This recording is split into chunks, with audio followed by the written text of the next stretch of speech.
આજે આપણે એકદમ ઝટપટથી બની જાય અને ખાવામાં ખૂબ જ ટેસ્ટી લાગે તેવી આપણે ફરાળની રેસીપી બનાવીશું. એકદમ ક્રીમી એવી બને છે, પણ દૂધ કે ખાંડના ઉપયોગ વગર આપણે બનાવીશું તો પણ ખૂબ જ સ્વાદિષ્ટ એવી લાગશે. અને ક્યારેય પણ તમે ફરાળ બનાવતા હોય તો જરૂરથી આ રેસીપી ટ્રાય કરજો. હમણાં મહાશિવરાત્રી આવી રહી છે તો તમે ત્યારે પણ આ જે રેસીપી છે તેનો ઉપયોગ કરી શકો છો. તો જરૂરથી વિડીયોને એન્ડ સુધી જોતા રહેજો. તમારું સ્વાગત છે મારી ચેનલમાં અને આપ સૌને મારા જય શ્રી કૃષ્ણ. તો ચાલો શરૂ કરીએ આજની આ રેસીપી. તો સૌથી પહેલાં આપણે ઢોકળિયું લઈ લેશું અને તેમાં પાણી એડ કરીને તેને ગેસની ફ્લેમ ઓન કરી દેશું અને તેની ઉપર આપણે કાણાવાળી ડીશને રાખી દેશું. ત્યારબાદ શક્કરિયાને સરસ એવા ધોઈ લેશું અને આ રીતે મોટું શક્કરિયું છે એટલે મેં 2 ભાગમાં ડિવાઈડ કરેલું છે અને બીજા 2 નાના શક્કરિયા એડ કરી દેશું. ટોટલ મેં 3 શક્કરિયાનો ઉપયોગ કરેલો છે. તેને સરસ એવા બફાઈ જાય ત્યાં સુધી કરી લેશું. તો ઢાંકણ ખોલીને એક વખત ચેક કરી લેશું તો તેમાંથી જે નાના શક્કરિયા છે તે સરસ એવા બફાઈ ગયા હતા અને મોટા થોડા કાચા જેવા લાગે છે એટલે એને એમનેમ જ રહેવા દેશું. અને આ બંને શક્કરિયા સરસ એવા થઈ ગયા છે તો તેને અત્યારે આપણે બહાર કાઢી લેશું અને ઠંડા થવા માટે રાખી દેશું. અને જે બીજા શક્કરિયા છે તેને એમનેમ સ્ટીમ કરવા માટે રાખી દેશું. હવે આ રેસીપીને ક્રીમી એવી બનાવવા માટે મેં અહીંયા કાજુ અને બદામ લીધેલા છે. તો 15થી 17 નંગ જેટલા આશરે કાજુ બદામ હશે. કારણ મેં તેનું માપ નથી લીધેલું, એમનેમ જ રફ અંદાજિત જ પલાળી દીધેલા હતા. તમે આખી રાત માટે પણ પલાળી શકો છો અથવા તો 1 થી 1.5 કલાક પહેલાં ગરમ પાણીમાં પણ પલાળી શકાય છે. હવે મેં આ કાજુ છે તેને મિક્સર જારમાં એડ કરી દઈશું અને બદામના જે ઉપરની છાલ છે તેને કાઢી લેશું. અને થોડા એવા કાજુ અને બદામને મેં ગાર્નિશિંગ માટે લીધેલા છે કારણ કે જે પલળેલા હોય ને તેની સ્લાઇસ બહુ સરસ એવી થઈ જાય છે, ઝડપથી થઈ જાય છે. હવે આ જે કાજુ અને બદામ છે તેમાં થોડું એવું પાણી એડ કરીને આપણે આ રીતની પેસ્ટ જેવું બનાવી લેવાનું છે અથવા તો આ રીતનું લિક્વિડ જેવું બનાવી લેવાનું છે. તમે જોઈ શકો છો એકદમ સરસ એવું થઈ જશે. હવે આ રીતનું થઈ જાય મિક્સચર, ત્યારબાદ તેમાં આપણે કેસર એડ કરીશું. તેનાથી ખૂબ જ સરસ એવો કલર આવશે, ફ્લેવર આવશે અને સ્મેલ પણ ખૂબ જ સરસ એવી થઈ જશે.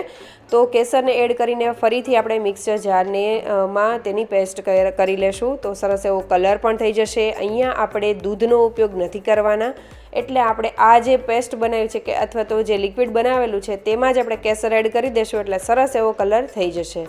હવે આપણે શક્કરિયા ત્યાં સુધીમાં સરસ એવા ઠંડા થઈ ગયા છે. એકદમ ઠંડા નથી પણ થોડા એવા ઠંડા છે તો તેની આપણે છાલ કાઢીને રાખી દઈશું. તો બધા શક્કરિયાની છાલ નીકળી ગઈ છે. હવે જે વાસણમાં આપણે આ રેસીપી બનાવવાના છીએ તે વાસણ મેં લઈ લીધું છે લોયું અને તેમાં આપણે આ રીતની જે ખમણી હોય તેની મદદથી આપણે ખમણીને તૈયાર કરી લેશું એટલે જે તેના રેસા હોય તે બધા નીકળી જાય. તો તમે જોઈ શકો છો કે આ રીતની મીડિયમ સાઇઝની મેં ખમણી લીધેલી છે અને બધા શક્કરિયાને ખમણી લીધેલા છે. હવે આપણે તેને ગેસની ફ્લેમ ચાલુ કરીને તેને ગેસ ઉપર ચડાવી દઈશું અને હવે તેને આપણે થોડી આ રીતે સ્પ્રેડ કરી દઈશું. તરત જ આપણે જે આ મિક્સચર બનાવેલું છે કાજુ અને બદામનું તે તેમાં એડ કરી દઈશું. અહીંયા તમારે એવું હોય કે શક્કરિયા છે તેને થોડું એવું ઘી એડ કરીને થોડીવાર માટે હલાવવું હોય તો પણ તમે કરી શકો છો. મેં એમનેમ જ રાખેલું છે.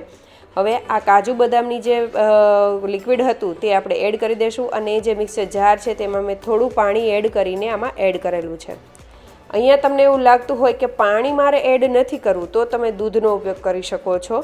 પણ આજે આપણે કોઈ પણ જાતના દૂધ કે ખાંડ વગરની જે રેસીપી બનાવવાના છીએ તો આપણે દૂધનો ઉપયોગ નહીં કરેલો. હવે આપણે અહીંયા જેટલું જોઈએ તેટલું પાણી એડ કરીશું. તમે જોયું હોય તો આપણે પંજાબી શાક બનાવતા હોઈએ તો કાજુ અને મગજતરીના બી અને એની જે પેસ્ટ બનાવીએ તેનાથી સરસ એવી ક્રીમી એવું આપણું પનીરનું શાક થાય છે. તો આમાં પણ પાણી તમને એવું લાગતું હોય કે પાણી એડ કરવાથી કેવો ટેસ્ટ આવશે, પણ એવું જરા પણ નહીં થાય. એકદમ સરસ એવું ક્રીમી જ એવી આ રેસીપી બનીને તૈયાર થશે.